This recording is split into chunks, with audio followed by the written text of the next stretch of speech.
how did you get your justice for the death of your father? Imposible na makuha yun. Kasi nga, pader yun eh. Pader ang binabangga mo. Parang ang hirap kunin na justice. Oo. Kinuha nila ako sa probinsya kung saan ako. Oo. Dinala nila ako sa lugar na safe. Tinago nila ako for a while doon para tumigil ako. Kasi dahil connected na ako sa kanila, masyadong malakas ang aking sa kanila.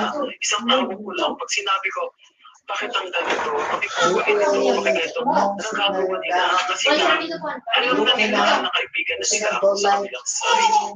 On analog right now. We cannot go like on analog right now. Because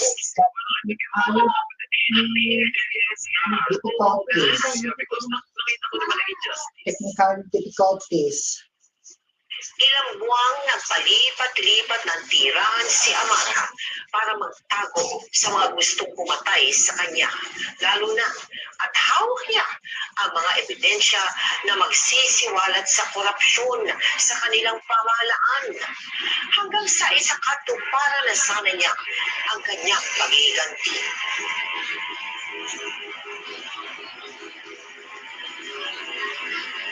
Live.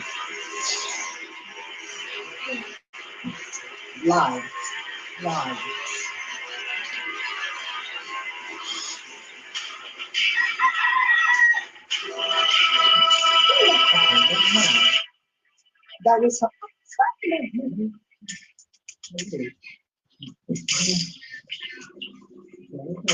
dahil sa isang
lahat ng kulong.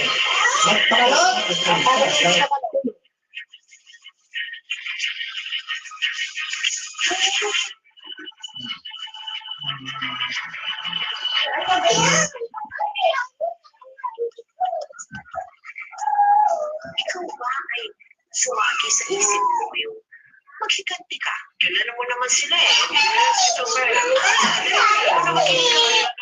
next na job ko, nung nag-work na ako, ang lahat ng sahod ko, binibili ko pa rin. Nag-iiwan lang ako konti kasi sinabi ko naman sa kanila na ayaw mo diba?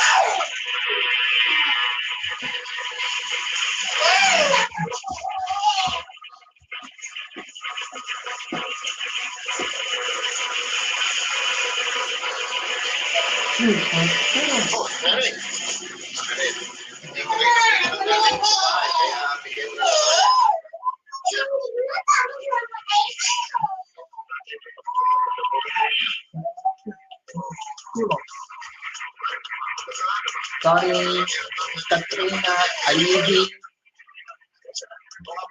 US Miss Carmina,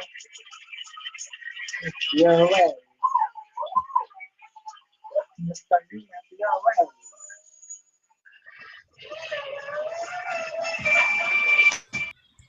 Hello guys, mga ka-MPK, mag-subscribe na sa 3rd anniversary ng Magpakailanman Entertainment. I-click natin yung subscribe channel, i-like sa Facebook page, i-tweet sa Twitter, i-follow lang sa Instagram, at mga social ng mga media accounts. Maraming salamat po mga ka-Magpakailanman.